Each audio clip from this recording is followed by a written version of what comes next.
السلام علیکم۔ کراچی میں ڈکیتی مزاحمت پر ایک اور شہری کو قتل کر دیا گیا۔ اسپیئر پارٹس کی دکان پر فائرنگ، شہریوں کی دوڑیں لگوا دیں۔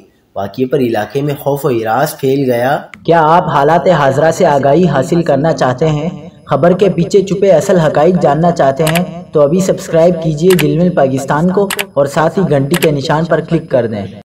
آپ کو بتاتے چلیں کہ کراچی میں ایک اور خوفناک واقعہ پیش آیا ہے۔ شہر قائد کے علاقے 3 ہٹی میں دکان میں ڈکیتی کی واردات کے دوران فائرنگ سے ایک اور شہری جان کی بازی ہار گیا۔ پولیس نے بتایا کہ مقتول کی شناخت اللہ دتہ کے نام سے ہوئی ہے، جو اسپیئر پارٹس کی دکان پر کام کرتا تھا۔ حکام کا کہنا تھا کہ 2 موٹر سائیکلوں پر سوار 4 مسلح افراد نے وہاں موجود لوگوں سے رقم اور موبائل فون چھین لیے اور فرار ہوتے ہوئے فائرنگ کی، جس سے اللہ دتہ زخمی ہوا۔ تاہم طبی امداد کے لیے جناح اسپتال منتقل کیا گیا، جہاں وہ زخموں کی تاب نہ لاتے ہوئے دم توڑ گیا۔ پولیس نے مزید کہا ہے کہ واقعے کی تحقیقات شروع کر دی گئی ہیں۔ مقتول کا تعلق پنجاب سے تھا۔